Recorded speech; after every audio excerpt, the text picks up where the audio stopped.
Attendees are in listen-only mode. Good afternoon, ladies and gentlemen. Welcome to TechGig webinar series, our endeavor to empower techies. We believe that sharing of knowledge is the key to enhance our skills and grow us as professionals. With this principle in mind, we have initiated a series of webinars conducted by industry experts to give you all a crisp insight of various domains. The topic of today's session is Success Tools for CEO Coaches, Be a Learner, Leader and Ladder. And our guest speaker today is Professor M.S. Rao. He is the founder at MSR Leadership Consultants India. Professor M.S. Rao is the father of soft leadership.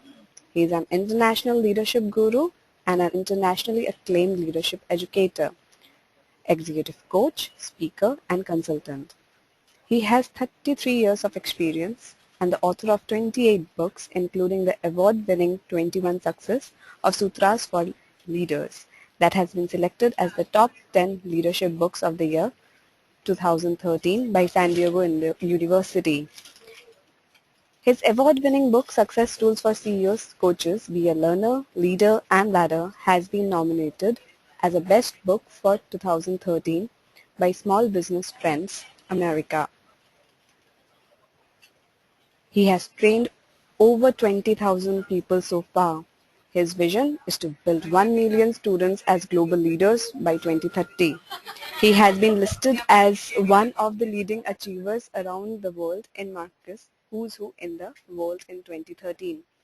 He serves as an advisor and judge for several prestigious international organizations, including Global Leadership Awards, Malaysia.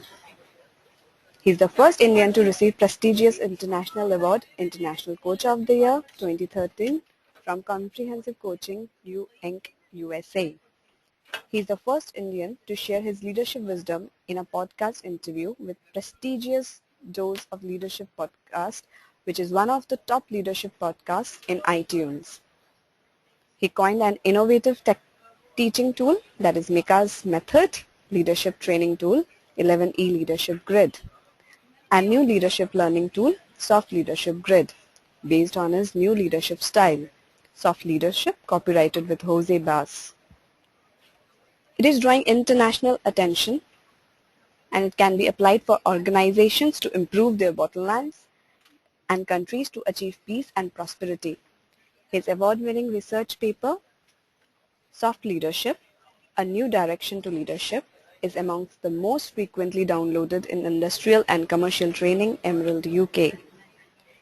He successfully led a webinar on soft leadership organized by International Leadership Association. He has been honored with photos on the cover page of prestigious international magazine, The Leaders International, Malaysia, an October 2012 issue, and on the cover page of prestigious international magazine, African Leadership Magazine, in September 2013 issue. So, without further delay, I introduce you all to our guest speaker. Over to you, Professor Rao. Thank you very much for your gracious introduction. Good evening to everybody. Let me take this opportunity to thank TechGig.com for providing this platform to share my knowledge and experience on executive coaching, executive education and leadership. I am so honored to be with you today. I thank you for taking time off from your busy schedules to participate in this webinar. I would like to share with you about my award-winning book, Success Tools for CEO Coaches, Be a Learner, Leader and Ladder. I'm so excited to inform you that this book was nominated as a prestigious international award from Small Business Trends, America for this year. Throughout my life, I followed two timeless tools, learning continuously and taking feedback constantly. I rose from humble origins and rose from ranks in Indian Air Force with these two tools. Whenever I conduct a teaching and training program, after the session is over, I take feedback very seriously. And based on the feedback, I try to improve my teaching and training methodologies. So taking feedback has helped me a lot. It has helped me transform as a better teacher and trainer. And also, I have been a continuous learner since childhood. At the age of 18, I joined the Indian Air Force. And I used to get up early in the morning around 5 o'clock, night 10 o'clock. Usually everyone used to sleep, but I used to read from 10 to 12 o'clock in the street lamp in Indian Air Force, and I used to read it. So I was very much passionate about continuous learning. So like that, I worked very hard. I acquired various qualifications. I got my MBA from New Delhi. I got my MBA from Ajmer University. I did PGDCLL in Jodhpur by studying in the evening college. Only in 2011 I got my PhD in soft skills. So this book is totally based on two tools. One is constant feedback and continuous learning. So this is the origin of this book that has inspired me to other book of this kind. Apart from this, my vision is to build 1 million students as global leaders. It's a non-profit initiative to make a difference to the world. Now coming to the Sharpen your Shah. Sharpen the Shah is one of the habits highlighted by Stephen Covey, which is listed as habit number 7 in his groundbreaking book, The 7 Habits of Highly Effective People in 1989. Covey explains habit 7 as sharpening the saw is about constantly renewing ourselves in the 4 basic areas of life, that is physical, emotional, mental, and spiritual. It's a habit that increases our capacity to live all other habits of effectiveness. Hence, when you sharpen your saw, you renew yourself physically, mentally, spiritually, and emotionally. It gives a break to your mind to enable you to recharge and move forward aggressively to ensure effective outcomes. You can work smarter instead of harder, and you can deliver qualitative goods instead of quantitative goods to accomplish your objective successfully and quickly. Both continuous learning and constant feedback play a crucial role in sharpening your saw regularly. Companies sharpen the saws of their employees through training programs to ensure organizational effectiveness and excellence. They conduct various learning and development programs regularly to update and upgrade their skills, abilities, and knowledge. The employees also appreciate working in companies that care for their careers and groom them professionally. Here are some tips to follow to sharpen your saw. Have passion for continuous learning.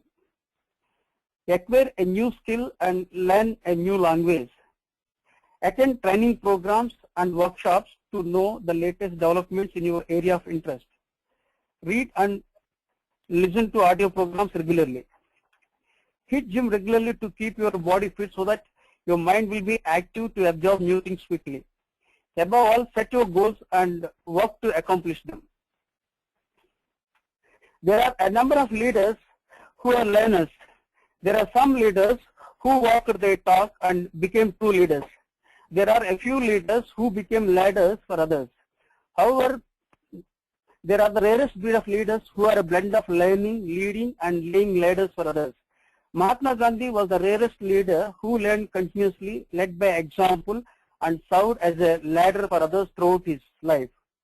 Mahatma Gandhi provided the ladder for several leaders, such as Jawaharlal Nehru, Muhammad Ali Jinnah, Sardar Vallabhbhai Patel, Khan Abdul Ghaffar Khan, to name a few, to avoid leadership vacuum.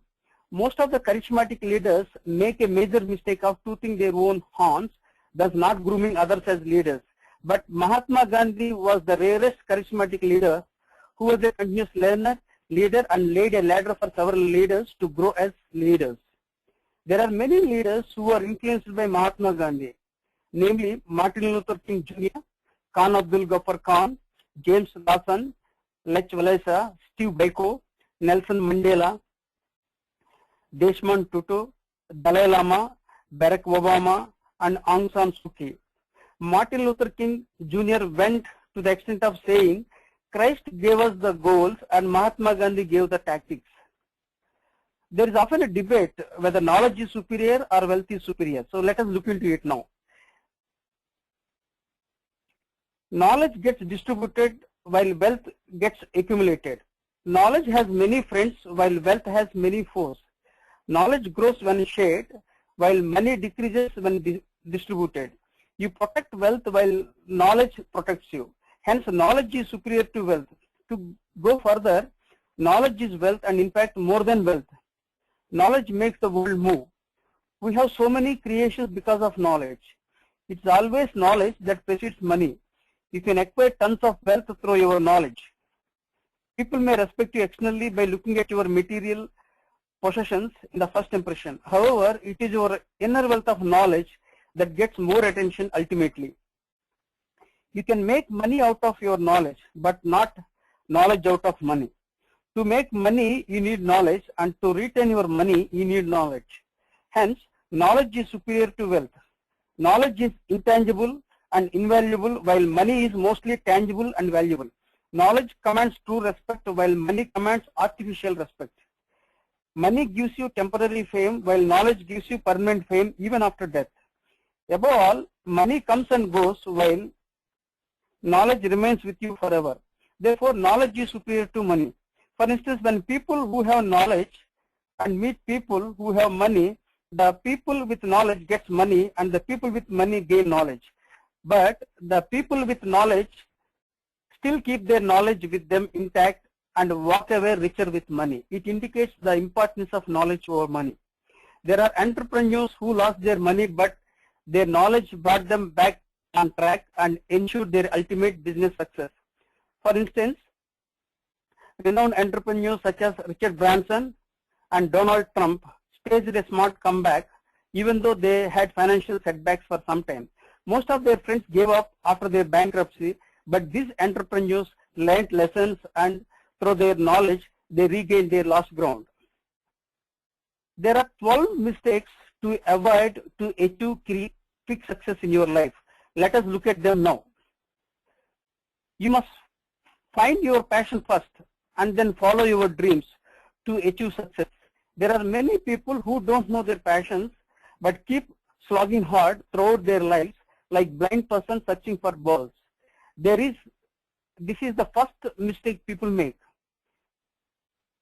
Second one is you must have faith in yourself and patience to pursue your goals. Norman Vincent Peale said, believe in yourself, have faith in your abilities. Without a humble but reasonable confidence in your own powers, you can't be successful or happy. Research shows that most failures occur as a result of impatience and lack of faith in oneself. This is the second mistake people make. Third one, you must have clarity in your approach. You must know where you want to go and how you want to go. There are many people who have a huge potential but go to the graveyard without tapping them as they don't know where they are going. This is the third mistake people make. Fourth one is you must have someone to handhold you. Behind a person's success, there is someone who laid the ladder to facilitate their success. A mentor or coach can help you reach your goal successfully. During my teaching and training programs, most of the people ascribe their failures or late success to lack of guidance. People often fail due to lack of guidance. This is the fourth mistake people make. Fifth one is you must focus on one thing in life so that you will be able to grow quickly. Many people put their efforts in too many activities and finally end up nowhere. This is the fifth mistake people make. Sixth one is you must learn to manage external threats that divert from your goals and objectives. In fact, there are two threats, internal and external threats, where internal threats arise out of your negligence or a lack of sustained focus, and external threats arise from external environment over which you have no control.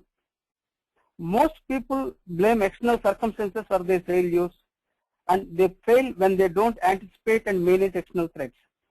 They also fail when they don't align themselves constantly towards their goals by keeping themselves on track as and when they go out of track due to external forces and factors. This is the sixth mistake people make. Seventh one is you must have connections in the current world. Connection is also known as network, without which people can't grow. There are a number of right people in a wrong place, thus failing in their lives miserably despite having vast potential. If a raindrop falls into an ocean, it loses its significance, and if the same raindrop falls into a shell, it becomes a pearl. This is the major difference connections make. This is the seventh mistake people make. The eighth one is you must focus on the present rather than brooding over the past, which can't be changed, and worrying about the future that can't be predicted. In fact, there are many people who waste 30% of their time by thinking about the past that waste their precious time and energy. This is the 8th mistake people make. 9th one is you must know how to manage your time. Time is more precious than money. If you waste 1 second, you have wasted 1 second of your precious life, as God has gifted you a prescribed lifespan. Use your traveling time to listen to inspirational tapes and turn your dead time into learning time. Always carry a book to use your commute time. However, most people waste their precious time, resulting in failure or late success. This is the 9th mistake people make. 10th one is you must enjoy the journey and must not sacrifice it for the sake of destination in order to deliver well in your area of interest. There are a number of people who sacrifice many things with the sole aim of reaching their destination and finally don't find meaning in their lives and get dejected. This is the 10th mistake people make. 11th one is you must focus more on efforts, not on results. The Hindu philosophy implores, do your duty, reward is not thy concern. When you focus too much on results, you may lose interest in putting your efforts, as most of the times results won't come instantly and it takes tons of time. And people get dejected for not getting instant results for instant efforts.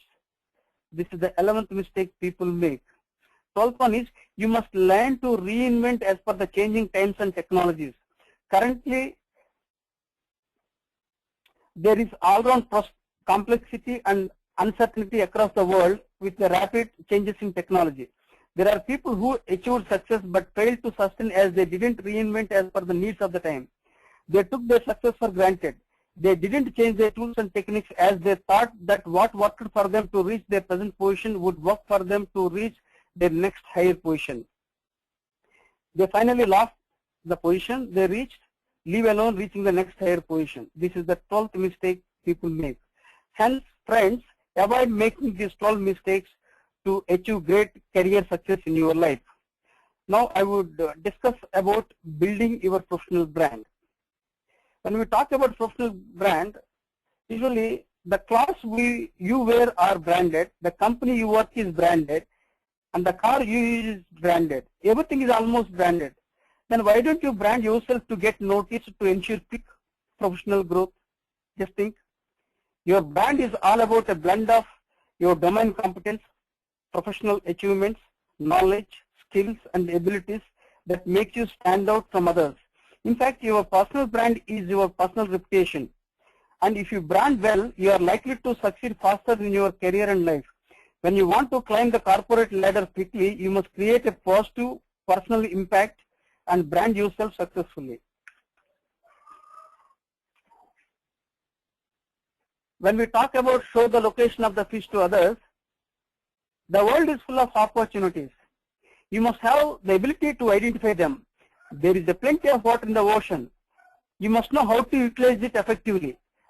The statement sounds strange to people who often blame others for not having opportunities, but it is true. There are plenty of opportunities everywhere, and you must have the acumen to identify and exploit them. In fact, tough times are the testing times that provide you ample opportunities. Under normal circumstances, people remain in their comfort zones and don't search for new things. However, during tough times, people get into an effective zone and search for opportunities. It's a fact of life indeed.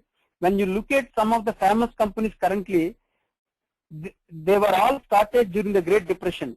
In fact, recession is not a threat, but an opportunity. Similarly, an optimist sees for opportunities out of threats, whereas the pessimist looks for threats out of opportunities. Winston Churchill rightly remarked, the pessimist sees difficulty in every opportunity, the optimist sees the opportunity in every difficulty. Some react with pessimism to opportunities, while some act quickly with optimism to grab opportunities. We can't predict when we will get the opportunities. Hence, be prepared all the time, rise to the occasion, grab the opportunities to come out with flying colors. Here is a list of tips to identify opportunities in your area of interest. First thing is, have an open mind to identify opportunities. Keep your eyes and ears open all the time for opportunities. Network with people and develop new contacts. Meet the people in your area of interest and you get to know what's happening currently. Ask the questions, and that too interesting questions. Connect with people through a professional networking site such as LinkedIn. Take action. There are a number of people in the world who know many things but don't take action. The only people who succeed in this world are the people who take prompt action. Start a blog or open a website. Keep posting your articles in your area of interest, and over a period of time you will find many people taking notice about your potential, expertise and knowledge, thus opening the floodgates of opportunities. Above all, develop the attitude of gratitude. I would like to share with you my experience in Malaysia. I was in Kuala Lumpur to preside as a judge for Global Leadership Awards 2012 on 20th April 2012. I met my friend Norman and I gifted him my other book, which he had been asking me since long. We discussed various aspects of global leadership challenges, and he spoke with me great interest about showing the location, showing the fish to the people. I was impressed with his ideas and insights. As a leadership educator and author, I am curious to listen and learn from everyone, and I often talk of teaching people how to catch fish so that they learn the art of catching fish and catch fish regularly and enjoy a good meal. My aim is to make people confident and independent in my training and teaching programs, apart from grooming them as leaders, that too as global leaders. I decided to write about showing where the fish is, which is beyond the conventional wisdom of teaching people how to catch fish. Since then, I have been emphasizing in my training programs to show the fish to others, as people are already experts in catching the fish in the present world. Listen, learn and lead. Do you want to lead? Do you want to learn? Do you want to stand out? Then the answer to all these questions is to listen well. This is the foundation of success, whether you are an employee, employer, entrepreneur or educator. Most of the people love to talk than to listen, but you will be amazed at the results when you start listening to others and you find drastic improvement in relations and life. For instance, when you listen to others, they take interest in you as you listen to them. It's not how much you know that is important, but how much you care for others is more important.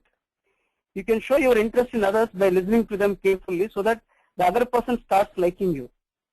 It's a fact that people love to share their feelings, emotions, opinions and views when they find someone they are excited. When you listen to others, it shows your empathy as you step into the shoes of others and others feel comfortable with you. They develop trust and confidence and the relations grow stronger. Empathy is an important ingredient in building relations, and it helps earn trust and confidence. Whether you are in the workplace or in social gatherings, you must learn to empathize with others to build strong relations. When you listen to others, you learn more. You'll be amazed at the knowledge others possess. You also get diversified ideas and insights that add value to your existing knowledge. People often think that learning through books is the main source. In fact, they must learn that learning takes place from various sources depending on the mindset of the people. The sources are classroom learning, reading, experience, practice, observation, and finally listening. Students learn in the classroom, working people learn from experience and practice, others learn from books, observation and listening. Only when there is learning from all these sources, they can acquire a huge knowledge base to stand out. You must learn how to enhance your executive presence. When you have executive presence, you will be at the center of attraction. People will be eager to have a glance at you, and they will be eager to meet and interact with you. They take pride in meeting you and tell others that they had met you. But how to have it is a million-dollar question. Another question to ponder is whether executive presence is an inborn trait or an acquired skill. We often hear the slogan, first impression is the best impression, which is somewhat similar to executive presence that creates your personal and professional brand. It encourages people to come and talk to you, give you assignments and offers, and several opportunities. Hence, it is imperative to cultivate and enhance your executive presence. There are certain things that God gifted, such as physical appearance, but there are many things that can be cultivated. There are people who go for image makeover, especially those who are into public life, to grab the attention of others. When you look at film stars, TV anchors, hair hostesses, and celebrities, they put in extra efforts to draw the attention of others and to influence others through their presence. To summarize, enhancing executive presence is an imperative for your personal, professional, and social success. It builds your personal and professional brand. You are rewarded both financially and non-financially, and you impact others amazingly. Let us look at learn continuously and take feedback constantly in a nutshell. If you want to grow quickly in your career or personal or professional life, you must acquire two great habits: continuous learning and constant feedback. Continuous learning is one of the traits of leaders outlined by many others, including Stephen Covey. However, very few others highlighted the importance of taking feedback, such as Ken Blanchard and Marshall Goldsmith. I have very good interaction with Marshall Goldsmith, who wrote foreword for one of my books on soft skills, and also is very kind to write foreword for one of my son's book. So I have got great connections with him, and he is very much helpful. He is very warm and friendly to me, and he gives endorsements to most of my books, and you will find his endorsements in most of my books. This Ken Blanchard said that feedback is the breakfast of champions. It is Marshall Goldsmith who emphasized more on constant feedback to go from one level to another level in his book, What Got You Here Won't Get You There. How successful people become even more successful. In fact, most of the people are successful because of taking constant feedback through formal and informal means. Both means are essential to growth, but it depends on the topic, situation, size of audience, or relations the feedback receiver has to adopt, whether to follow formal or informal means or both. At times, people misunderstand negative feedback as criticism and positive feedback as praise. In fact, both are meant for bringing out behavioral changes in the people. Excel as a knowledge worker. When we talk about knowledge worker, the first person who comes into our mind is Peter Drucker, whom I admire the most and like most in this world, in the management. He is the father of modern management. Peter Drucker once remarked, making knowledge workers productive requires changes in attitude, not only on the part of the individual knowledge worker, but on the part of the whole organization. Therefore, there is a huge challenge lying ahead for current coaches to manage both the employees and employers to bring out the desired objectives. In addition, the present knowledge workers are much superior to coaches in terms of knowledge.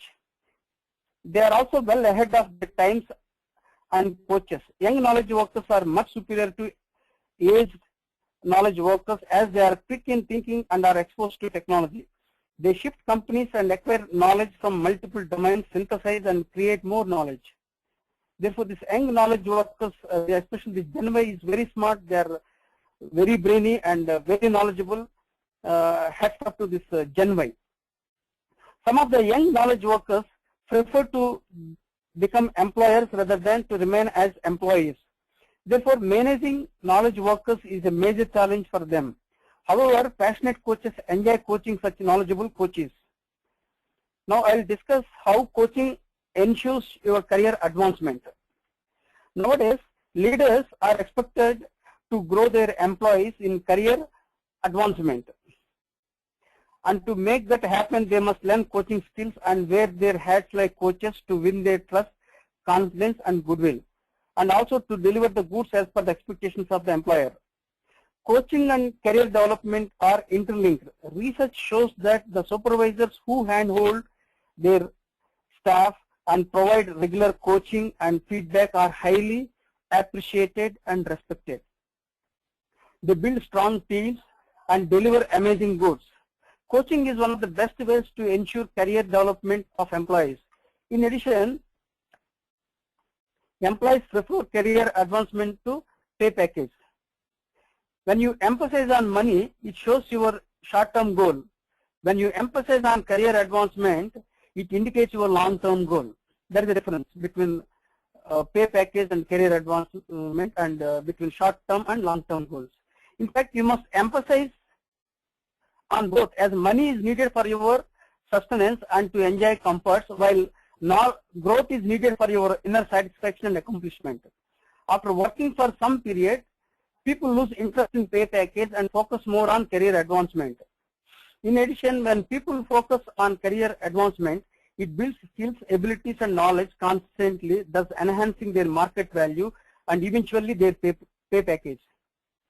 There are several merits of coaching. Let us look at them. Coaching helps unlock your potential and maximize your performance. It helps people improve their learning styles and enhance their performance. It helps businesses to deliver more abilities and skills, thus enhancing organizational excellence and effectiveness. It brings out behavioral and work-wise improvement among the people. It helps businesses find out the existing blind spots and improves the bottom lines. It helps employees grow quickly in their careers. It helps businesses to stay ahead of others through continuous development. In a nutshell, coaching boosts the confidence of the employees and enhances the competitiveness of the businesses. Additionally, it develops skills, builds teams, enhances performance, encourages career growth, develops personality, grows businesses, and inculcates leadership skills and abilities among the coaches.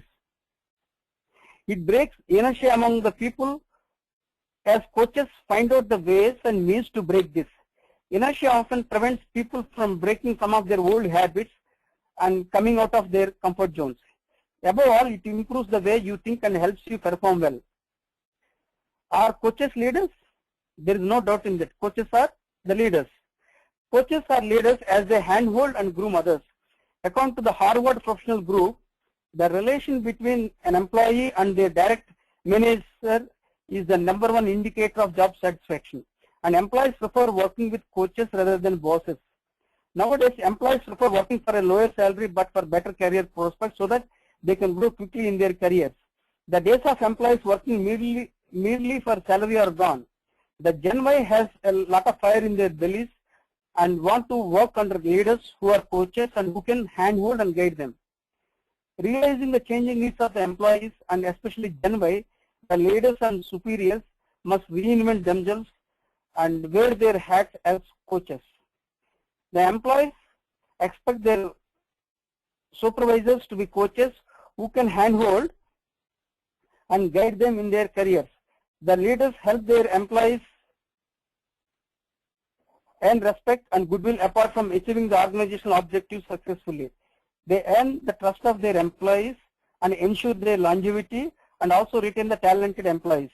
In fact, career development is beneficial not only to the employees but also to the employers.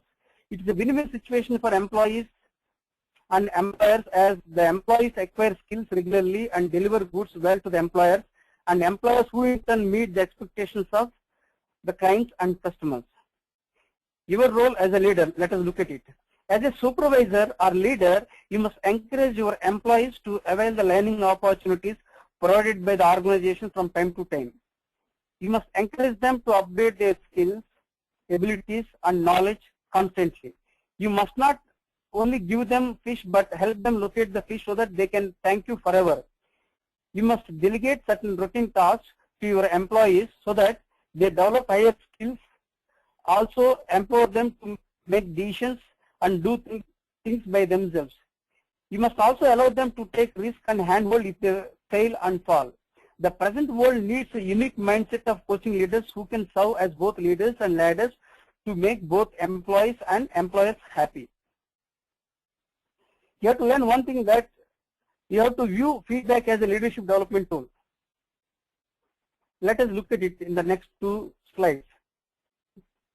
The words that you choose while giving feedback matters the most.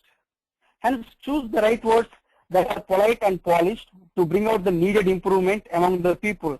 Sometimes how you deliver the content is more important than what you deliver. Here are the do's and don'ts while giving your feedback.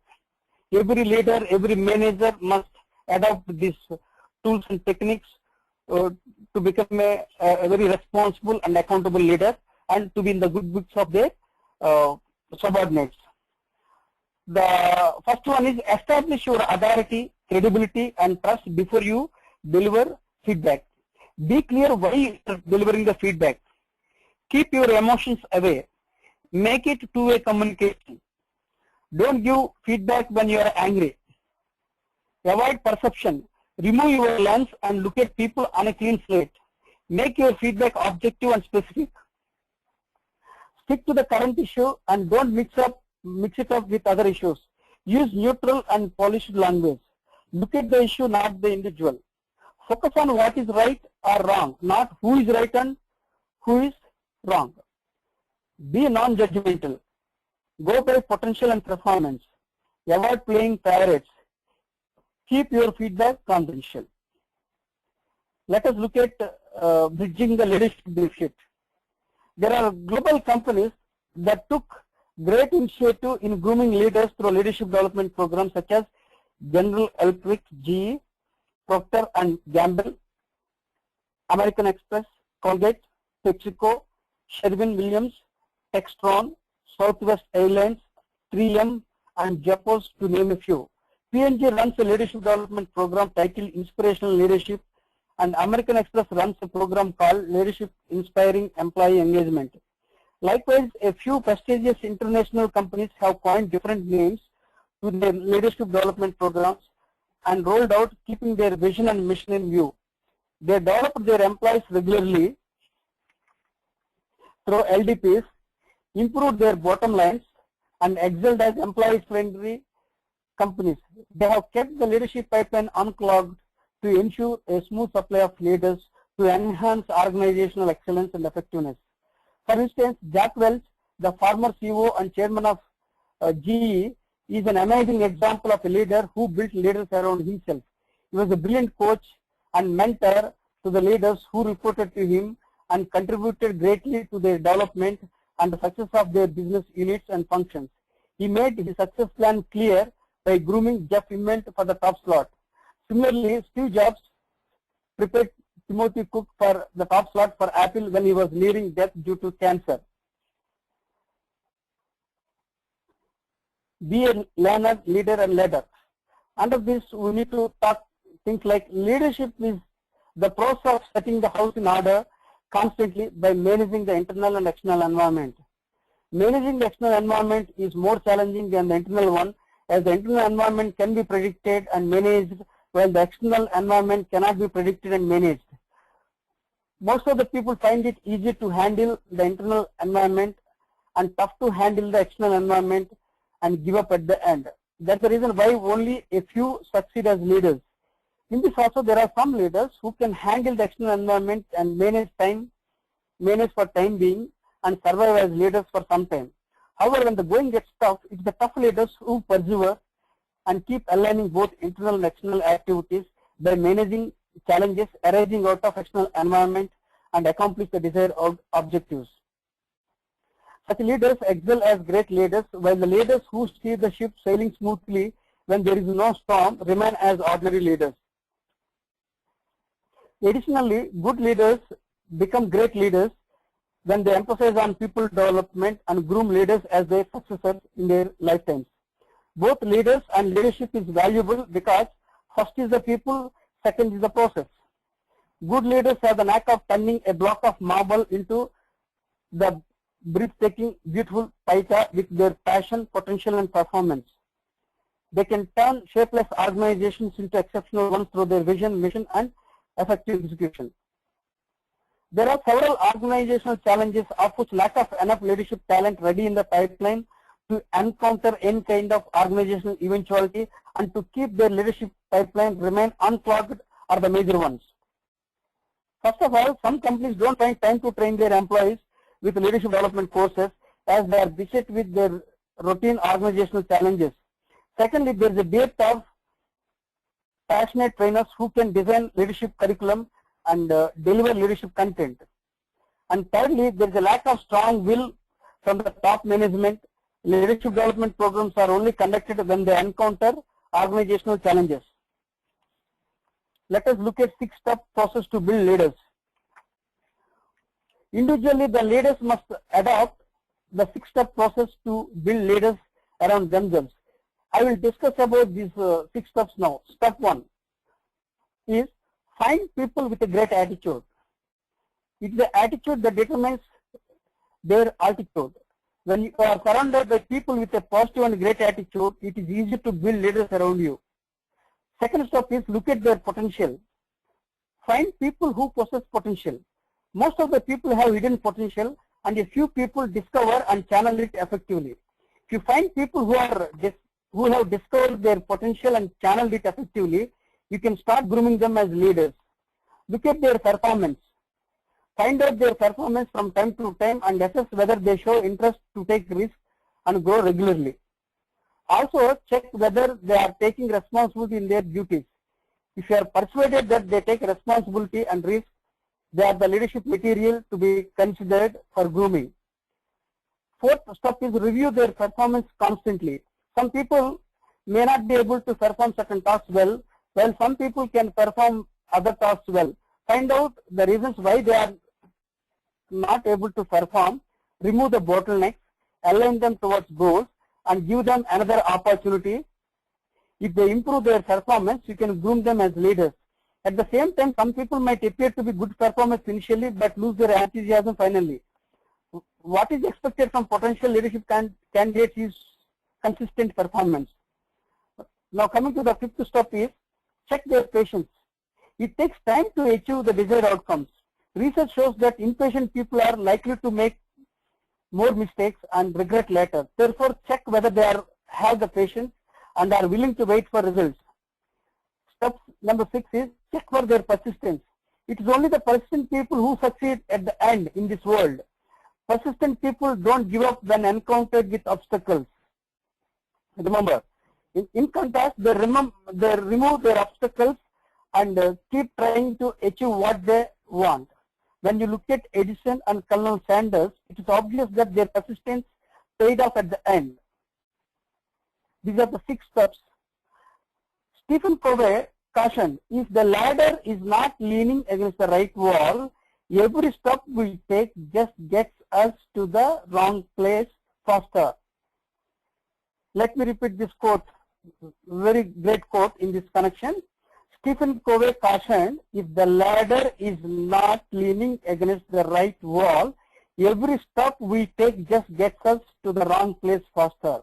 My dear friends, make a note of this particular quote. Hence, as a leader, you must ensure that the ladder is leaning against the right wall. In fact, when you develop leaders, you multiply your influence. What goes around comes around. When you give your best, the best comes back to you in multiples. When you develop leaders, the respect comes to you. The true leader is the one who makes leaning unnecessary. A true leader is the one who treats the time spent on potential leader as an investment, not an expense. Remember, if you grow a leader, you grow your organization. If you grow a leader, you grow your society. Hence, encourage others to grow as leaders in order to grow yourself as a great leader and to stand taller in stature. Above all, there is no success without a successor. Now, coming to the conclusion, we couldn't have come up to this level if our predecessors didn't develop leaders. As you intend to give something back to your family, give something back to society, either from money or knowledge. Money is short-lived while knowledge is eternal.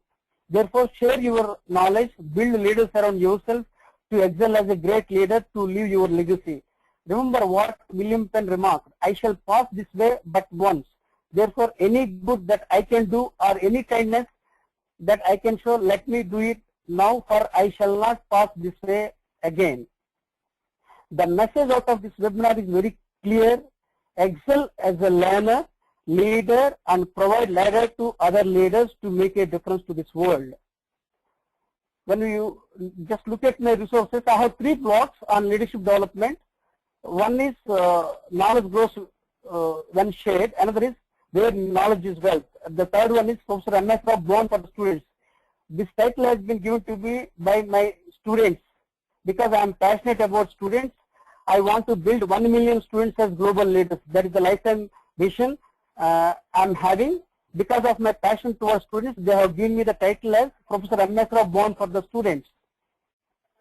So you can, if you type my name, Professor M.S. it comes in the Google very first name, and you can get all these blogs, and you can share with others because knowledge grows when shared. You'll find around 700 articles. Some are meant for leadership educators, some are meant for learning on leadership and soft skills. so you can share with other people.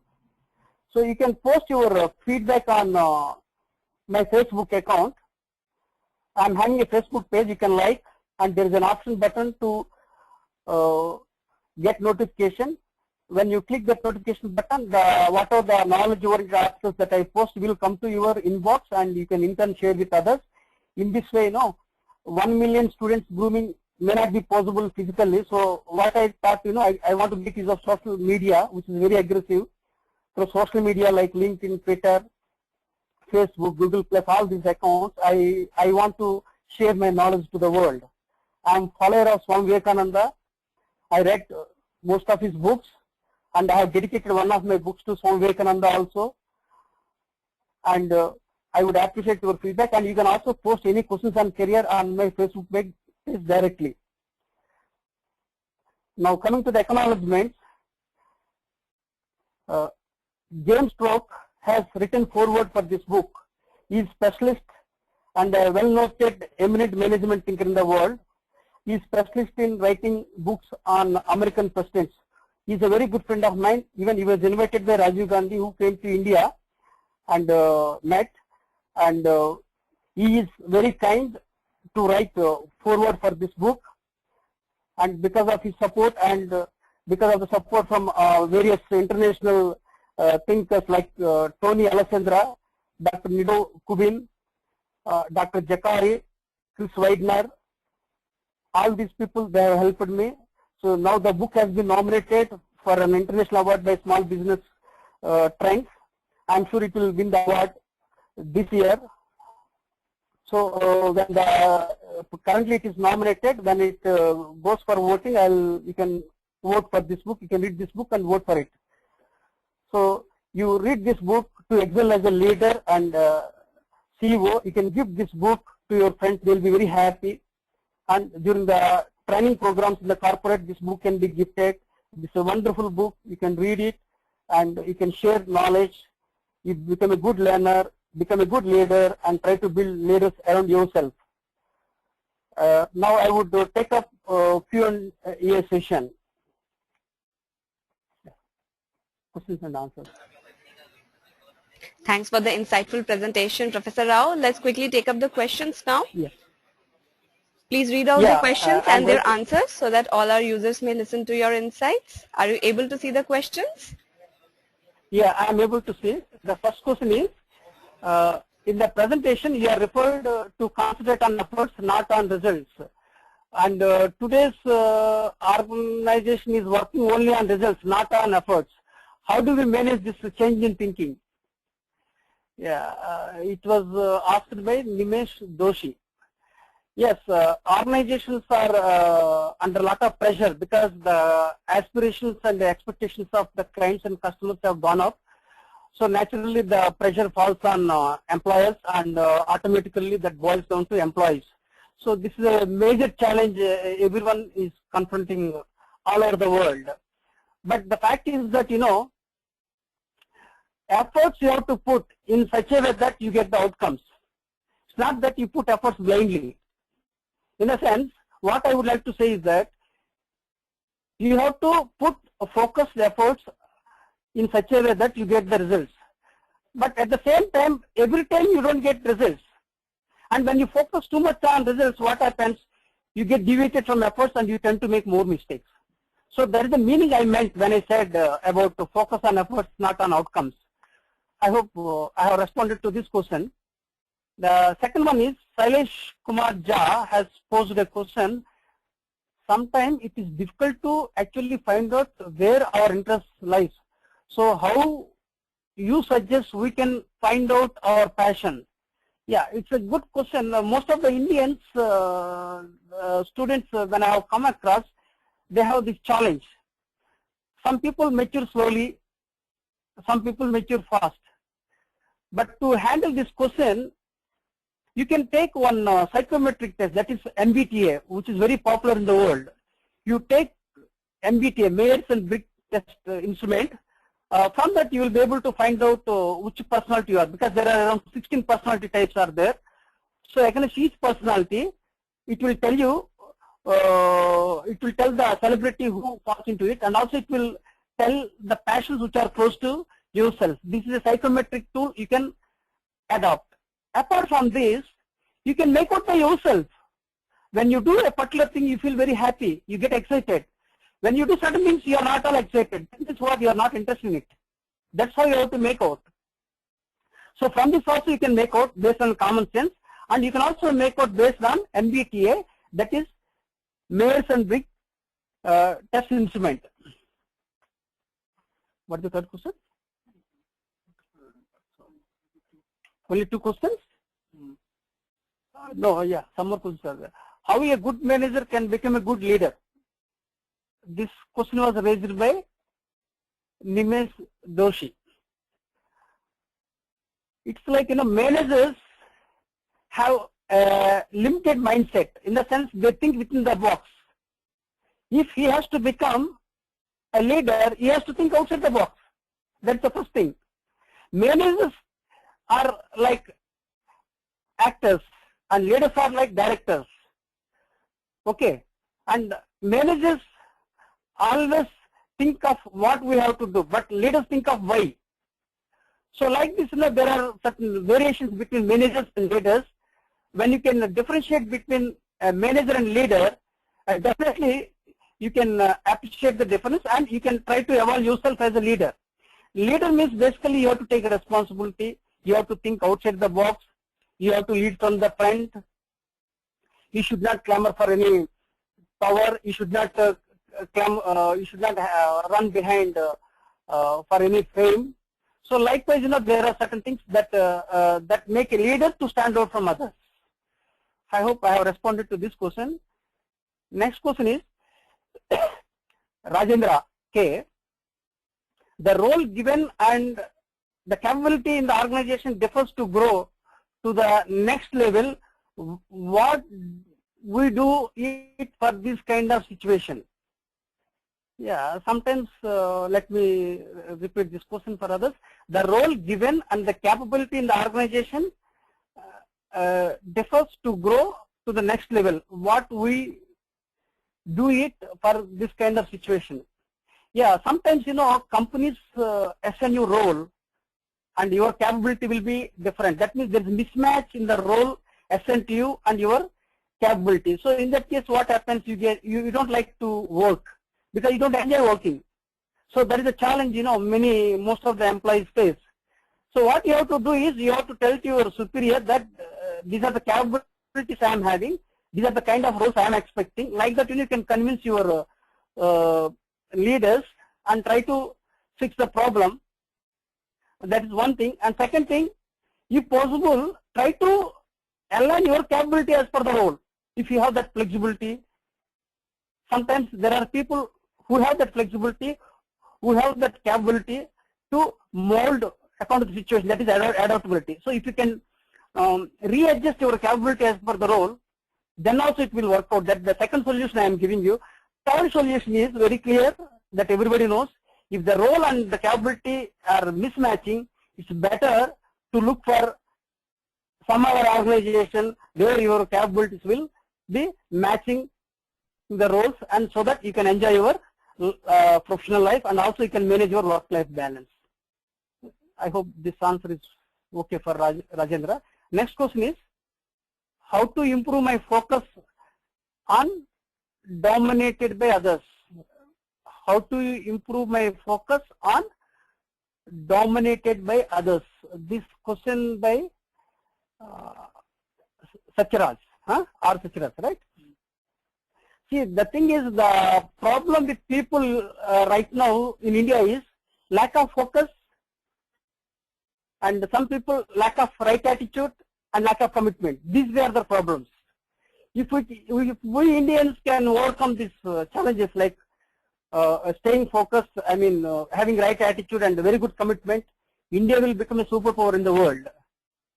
But coming to this question, I would like to say in this way, if you want to have focus, what you can do is go to a dark room, light the candle and watch the flame of the candle for few seconds. When you watch the flame of the candle for few seconds in the dark room, automatically you will enhance your concentration. automatically you'll be able to focus. So when you do this activity regularly for a few days, automatically you develop focus and definitely you can achieve your goals. Next question is Rakesh Huda. How can we implement this in real environment? Reading and thinking all looks good, but bring into existence is challenge. Request to please elaborate more on this. Let me repeat this question once again.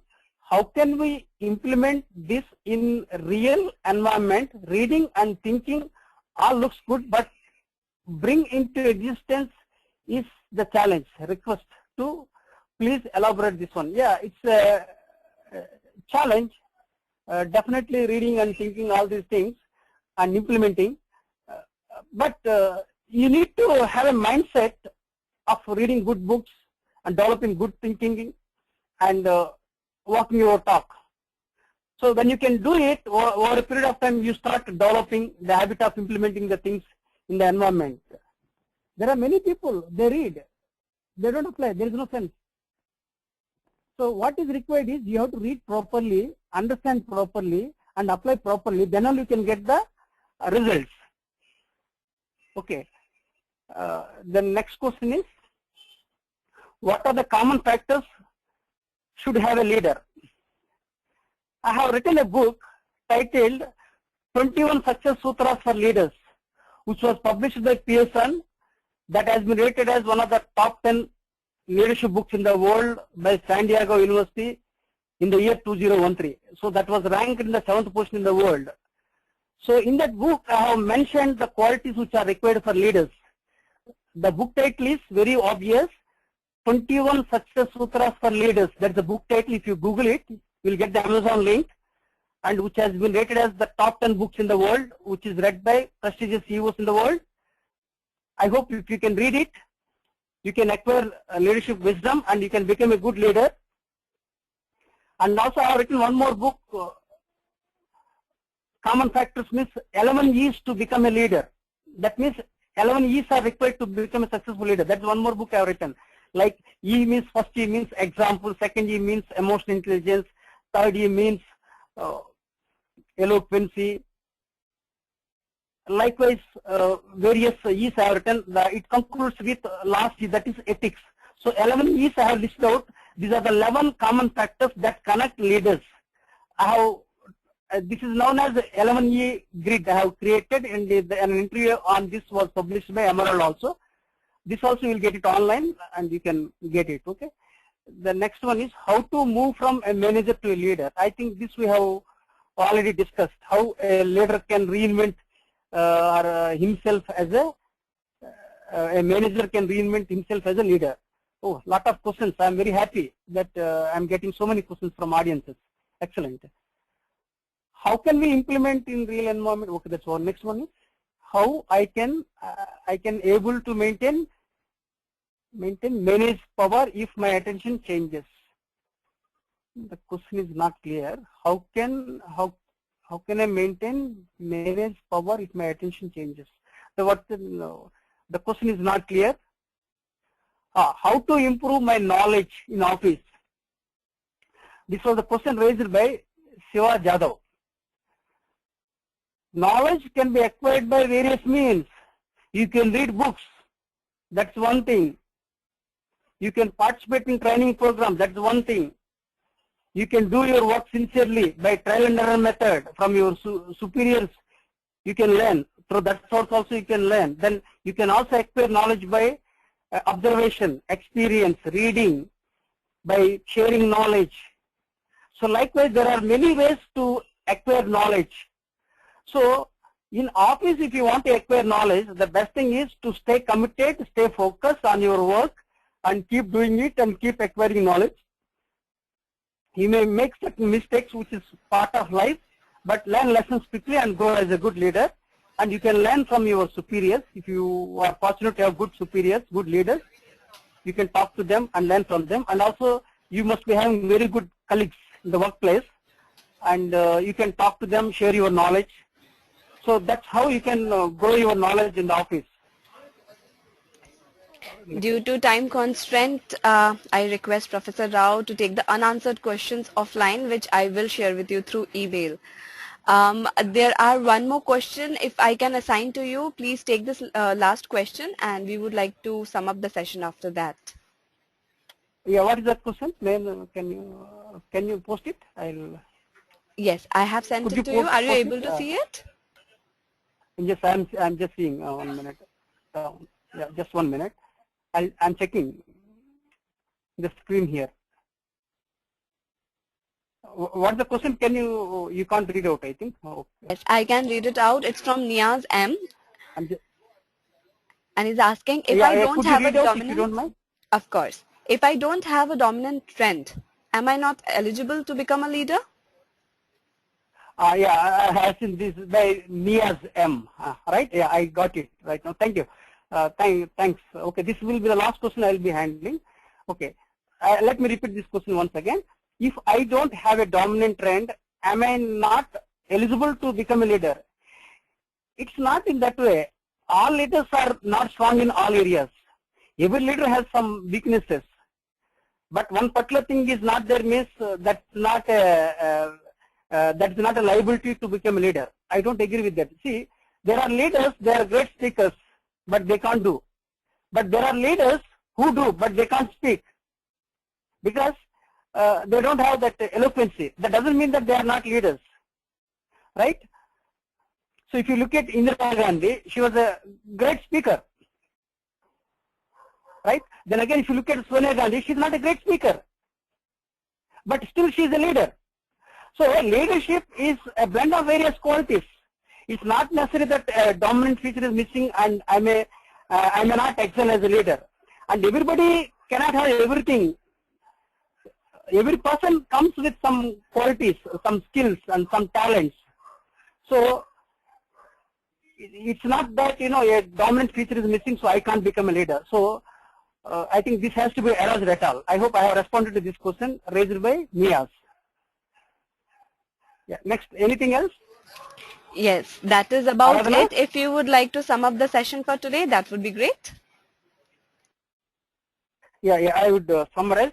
Dear friends, I had a great time sharing my knowledge with you. I request you to read this book, a very good book, and gift it to your friends and share knowledge and visit my Facebook page and online resources. And if you have any questions, you can post and I will respond to that.